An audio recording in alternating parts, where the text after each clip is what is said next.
Hey guys, news guy here. So today we got a lot of interesting stories coming from all over the internet. So let's begin. So our first story coming from MrBeast. So is MrBeast finally became the CEO of Twitter? I'm saying this because recently he changed his Twitter account's bio to this: Twitter super official CEO. Okay, so we can expect that maybe it's a prank or something, but he is MrBeast. So there are some high chances this can be possible because, as we all know, MrBeast has already expressed his desire to be CEO of Twitter. Till now, there is no official statement by MrBeast on this. If he ever opens up about this, I will let you know. So talking about MrBeast, so MrBeast recently put up a poll on Twitter asking, when I die and the boys put their hands on my tombstone to compete for the channel, should Nolan get to compete or just Chris call Chandler? So Nolan is a crew member of MrBeast team and he also appeared in most of the MrBeast videos. So more than 800,000 people voted on this poll and 65% people voted in favor of Nolan and 34% people said no. So the result came in favor of Nolan. So it's a clear win. What do you guys think of it? Comments down below. Moving to our next story, now we're going to talk about a TikToker who recently uploaded a TikTok and it went viral swiftly because she revealed a big secret in this TikTok. So it happened that both of them are married couples, and one day while inviting family members from their side, they discovered that both of the girl's grandfather and the guy's grandfather are real brothers, and then both called them to confirm, and this turned out to be true, implying that both of these couples were previously cousins. Just was this. Never publicly told anyone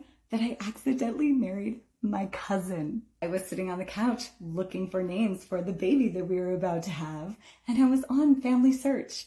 Oh, look, Grandpa's name, Grandma's name, great-grandma's name, great-great-grandma's name. Husband's next to me on his own Family Search, and he's like, oh, that's funny. We have the same grandma and grandpa's names.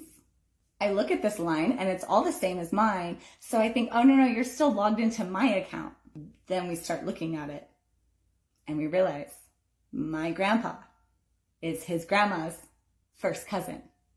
So he calls his grandma and I call my grandpa and we ask them if they know each other. Sure enough, sure do. They lived together when they were growing up as children. We are third cousins. We have won a prize for being the closest related in a neighborhood activity. And when I go to my family reunion, he gets to go to his too at the same time. Okay, so our next story coming from Janko. So is Logan fired George from Impaulsive? A lot of you guys know that George was the part of Impaulsive from a long time, but in the last episode of Impaulsive, George was not included, and because George was not there, his fans began to assume that he has left the show and Logan fired him. So in response to all of this, George posted a video on his own channel in which he announced that he has launched his own podcast with his best friend, also discussed about Impaulsive. Just was this. Welcome, my name is Janko. I am on Impaulsive. Well, I was. Logan fired me, and we're no longer friends anymore. It kind of sucks. It was weird because we sorry to just get right into it, but if you guys notice, I wasn't on the last episode, and obviously the episodes moving forward. It was weird. I grew up with Logan, my best friend, still till this day. But it was weird. I walked in. It was like a seance. Mike was just, he had his books all in the shape of like the demon thing. You know, what is it called? The oh yeah, that the thing where they sacrifice pentagram. Thank you. But it was all it was all fifth vital, but it was stacked perfectly like that, and blood was dripping from the floor. And I was like, whose blood is this? And it was from Logan. He cut his hand and he poured it in a cup, and he's like, join me and Susan. Really, and I'm like, whoa.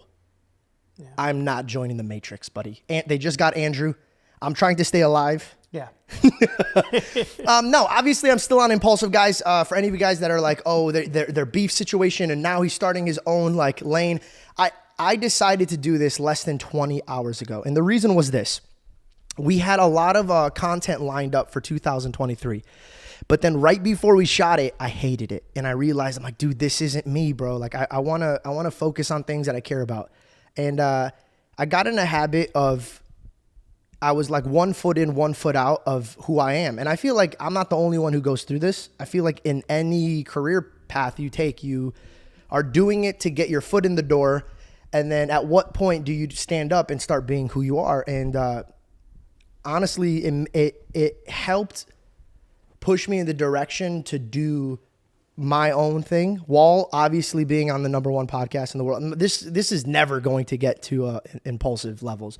I'm doing this just to share more of my point of view without corrupting the flow of Impulsive. You know, there's some thoughts that I want to share with, if it's from my beliefs or just my point of view, that necessarily might be monologue-ish or might be something that a certain core audience of Impulsive might want to hear. This is the extended George Janko version. So it's good to see George doing this, because now he can talk about those things which he was not able to talk in Impulsive, and he can now open up from his heart. What do you guys think of this? Comments down below. Okay, so moving to our next story, now we're going to talk about the Quartering and Brittany Venti. So recently they both are banned from Twitter, or in simple words, their accounts locked and they cannot tweet anymore. It's because firstly, Brittany posted a video on YouTube about criticizing the human trafficking survivor Eliza Bleu, and also posted her photo on Twitter, and because of this, Twitter then locked her account, saying that she violated the rules of Twitter, which says posting or sharing privately produced, distributed, intimate media of someone without their express consent is against the Twitter rules. First of all, let me clarify you one thing. So the photo which created this issue is the screenshot of a music video of World Star featuring Eliza Bleu, and it was uploaded 6 years ago, which has some bold scenes. So Brittany just posted the screenshot of a scene in that music video, which is still available on YouTube. I've given the link of that music video in the description so you can check it out. So after knowing this, another YouTuber, Quartering, also stepped in and supported Brittany on this, and somehow he also posted that screenshot, which resulted his account also being locked, and Twitter now saying to both of them that they can access their account if they delete that specific tweet about Eliza Bleu. But till now, both of them refused to delete, and saying that there is nothing wrong in that tweet because the screenshot of the music video they posted is publicly available on YouTube and it's not private, so this is not a violation. On the other hand, Eliza also said that she is suing Brittany for posting that screenshot. She tweeted, "I'm going to address this one time and one time only. A non-consensual photo was posted of me yesterday on Twitter. The photos have been removed. The source of the photo has already been contacted and I'm preparing to escalate the full extent of the law. Twitter did an outstanding job and they will be excluded from legal action. There won't be anyone else involved spared. I take things all the way and I have no chill. I'm a survivor advocate and that doesn't stop with advocating for myself as a survivor. I'd encourage my enemies to study the law. I have been for many years. It might stop you from making rookie mistakes in the future." So after all of this, most of the people are supporting Brittany on this because she did nothing wrong. What do you guys think of this? Comments down below. Okay, so next story coming from Fidias. So a lot of you guys know that YouTuber Fidias was really trying so hard to get a hug from Elon Musk for months now. But now it seems like he finally hugged Elon Musk and the challenge is finally completed. And yesterday he uploaded that video titled, "I hugged the world's top 100 celebrities." So I've given the link in the description. You guys should watch that video because hard work should pay off. Okay, so moving to our next story, now we're going to talk about Airrack. So as we all know that from so long time, Airrack was planning to create world's largest pizza, and it seems like this finally happened. Yeah, so he posted these photos holding the Guinness World Record certificate, and you can clearly see how big it is.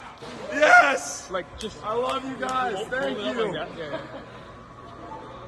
Yeah! So a lot of YouTubers commented on this. Guinness World Records official account commented, "Better tip the delivery guy." Pizza Hut also commented on this. So talking about the video, in his Instagram story, Airrack confirmed that the video is coming tomorrow, or maybe by the time I upload this video, that video will have come. Then I will give the link of the video in the description. So that's it for this video, guys. See you all tomorrow. Goodbye.